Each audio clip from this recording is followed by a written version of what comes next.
నమస్తే అండి, మీరు చూస్తున్నారు సిఆర్కే వీడియోస్ 16. ఈ రోజు వీడియోలో మదనపల్లికి సంబంధించి రెండవ రౌండ్లో ధరలు ఎలా కొనసాగాయి, ఏమి ఎట్లా అన్ని విషయాలన్నీ కూడా ఈ వీడియోలో తెలియజేస్తాను. ఇంకా లేట్ లేకుండా అంత లైక్ కొట్టేసి ఇంకా ఈరోజు 14వ తారీఖు జూలై నెల 2026 మంగళవారం. ఈరోజు ధరలు చూసుకుంటే రెండుతో పోలిస్తే బలంగానే పెరిగాయని చెప్పాలి.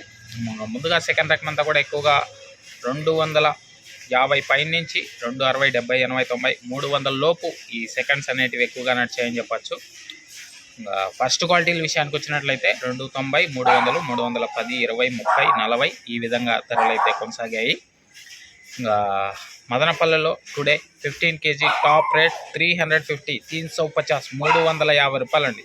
ఇప్పటి వరకు మదనపల్లెలో 15 kgల బాక్సు 350 రూపాయలు టాప్ రేట్ అయితే వెళ్ళింది. వాటితో పోలిస్తే ధర అయితే ఒక 70-80 రూపాయలు అయితే పెరిగిందనే చెప్పాలి. ఓకే, ఇది మదనపల్లికి సంబంధించి టమాటా ధరల వివరాలు. ఇంకా లైక్ కొట్టిన వాళ్ళు లైక్ కొట్టేసండి, కొత్త వాళ్ళంతా సబ్స్క్రైబ్ చేసుకొని బెల్ బటన్ అయితే ఆన్ చేసి పెట్టేసుకోండి. అలాగే మన ఛానల్లో జాయిన్ అయ్యి సపోర్ట్ అందిస్తున్న మీ అందరికీ కూడా థ్యాంక్ యూ. మీరు కూడా జాయిన్ అయ్యి సపోర్ట్ చేయాలనుకుంటే ఇక్కడ నా ఫోటో ఉంటుంది, దాని పక్కన జాయిన్ అయిన ఆప్షన్ ఉంటుంది. జాయిన్ అయిపోయి మీ సపోర్ట్ని అయితే తెలియజేయండి. ఇంకా సాయంత్రం అంగళ్ళలో ఎలాంటి ధరలు ఉంటాయి ఏమి ఎట్లా అనే సమాచారం కోసం అయితే నెక్స్ట్ వీడియో కోసం అయితే వెయిట్ చేయండి. Thank you and bye.